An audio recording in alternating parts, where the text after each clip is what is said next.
This week's theme is Stigma.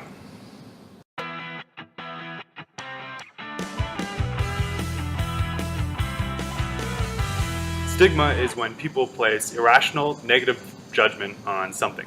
So in this case, we're talking about mental health. Now, increasing the awareness of mental health in the general public and sharing our own experiences with our struggles with mental health need to happen to eliminate stigma surrounding mental health in the public. But today I actually want to talk about something a little bit different, something I'm going to call self-stigma. So if stigma is when people are placing negative judgment on something, self-stigma is when you are placing negative judgment on yourself. So I'm going to try and explain with an example.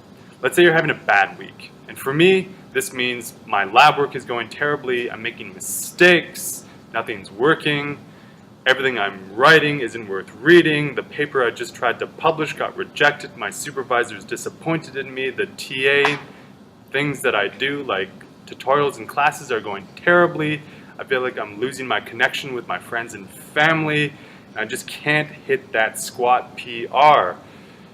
This would be a bad week. This would be a terrible week for me. It's at this point that my sense of self-worth would really begin to plummet and the negative thinking would begin to multiply. Now, stop.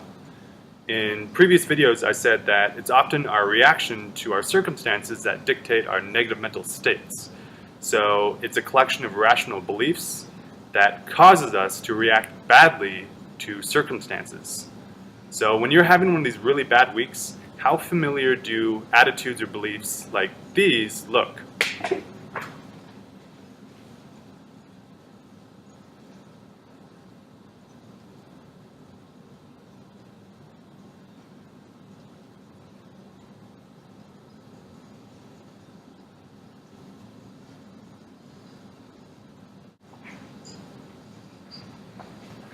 This is exactly what self-stigma is.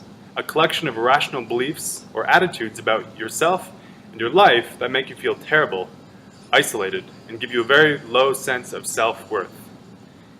These statements are absurd. When you read them like this, it seems ridiculous to think that they ever can have any power over you. But they can.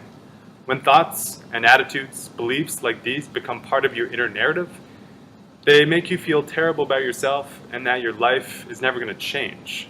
And that can lead to intense feelings of stress, anxiety, and depression. Self-criticism is good. It helps us identify things about ourselves that we want to improve. But self-criticism is based on rational beliefs. So let's say I want to improve my communication skills. I've identified that, and I'll start by writing in a journal. I've set a realistic goal. An irrational belief would be, I'm a terrible communicator, I can't ever improve this, I'm worthless as a result, and I will not enjoy my life. Now these are two extreme examples, but hopefully you can get a sense of how self-criticism is actually very different from self-stigma. The trick is to be aware of self-stigma, these irrational beliefs. You will have bad weeks, I'm going to have bad weeks, and we're going to keep having bad weeks periodically throughout our lives. But if you don't let this type of negative thinking take hold, then these periodic bad times won't actually seem that bad. So the next time you're feeling mighty low, try revisiting some of these irrational beliefs. Think about which one might really be influencing you and replace it with a rational one. So instead of, I must be a high achiever or else I'm worthless, replace it with, it's unrealistic to think that I'm going to be a high achiever at everything I do, but that doesn't mean I'm worthless. Or choose whatever replacement you want that sounds a little bit less lame. So that's all I've got. I hope you enjoy the rest of this week's vlogs, and be well.